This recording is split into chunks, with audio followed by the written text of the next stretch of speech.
Welcome to Team Perry's Step Out of Line podcast, featuring co-hosts Perry and Lori Finkelstein.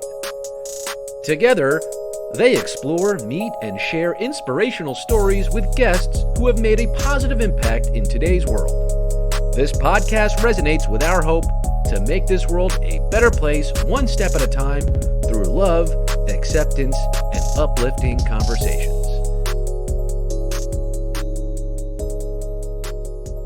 Beatie Deutsch, who is an Israeli marathon runner, who happens to be a woman, who happens to be Orthodox, and her beautiful child. I don't know your name. I hope you tell us.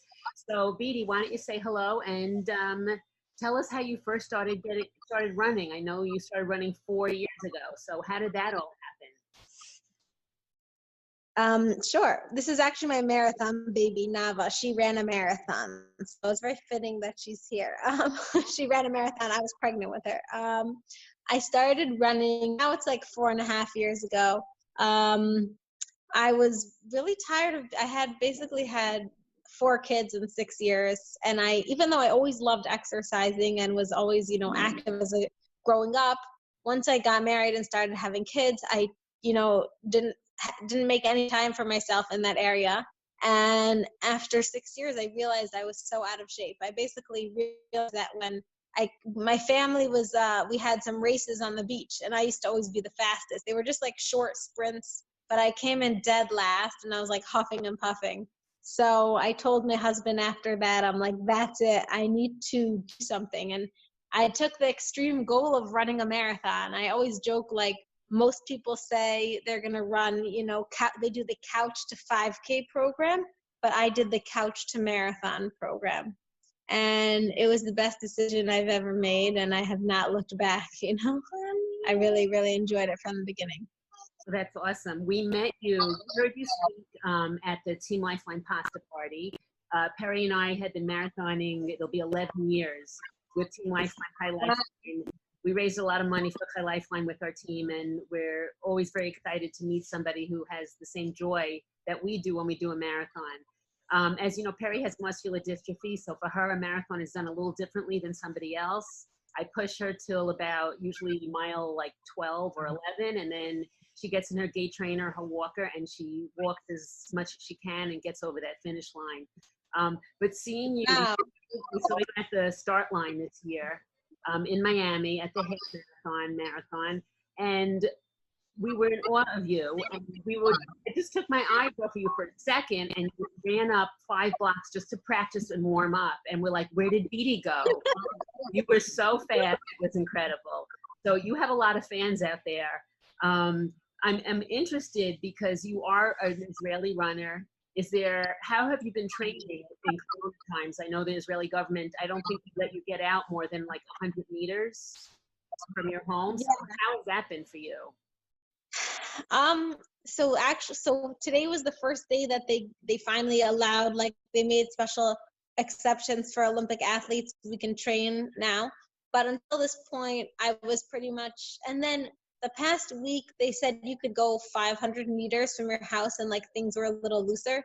I have like very nice fields in my house, I live on a moshav, and we have like miles of trails and fields, so I was running there. But before that, I just did all my running on the treadmill for like 2 weeks.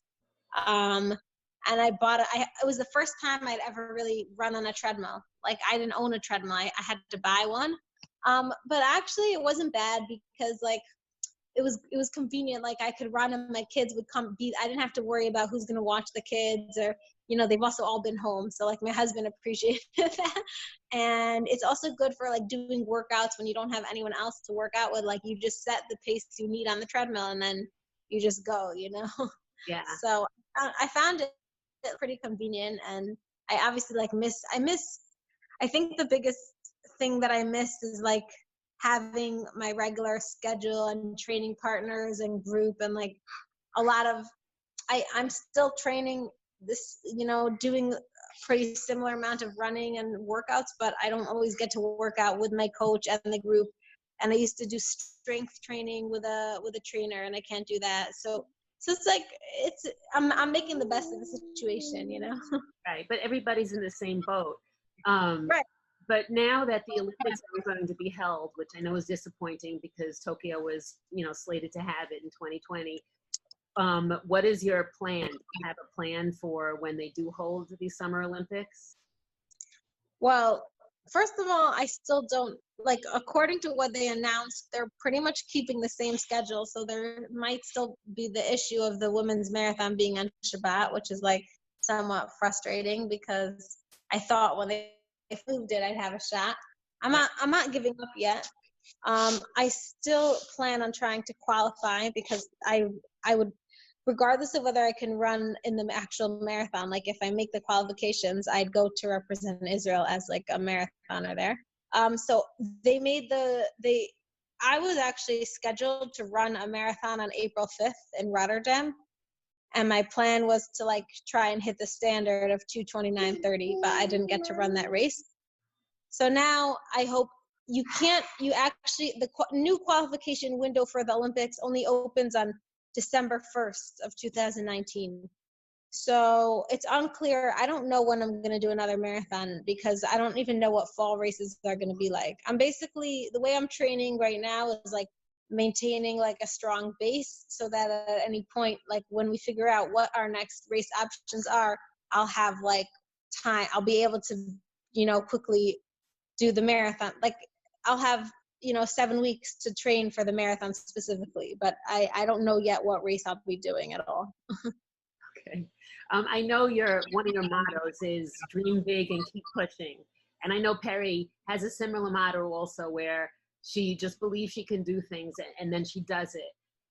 Where does that strength come from in you?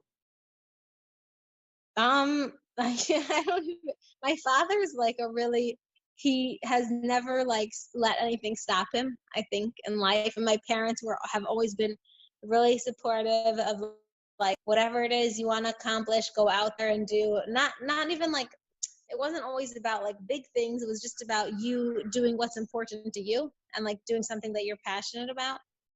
And I think for me, the idea of dreaming big, like I've learned more and more that things that we perceive and think as impossible aren't necessarily impossible, that we're capable of achieving them. And if we don't, and the more I've realized that, the more it's made me want to set huge goals, because if I don't put them out there, like I won't even try, and I'll never know if I'm capable of it or not. And I feel like it's so easy for us to like be short-sighted and get caught up in like where we are in the moment.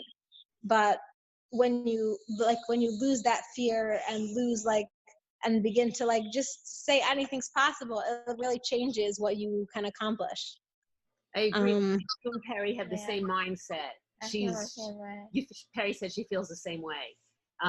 Because if you don't set the goals, sometimes she sets goals, and I look at her and I laugh and it's like, oh my God, like how are we going to do that?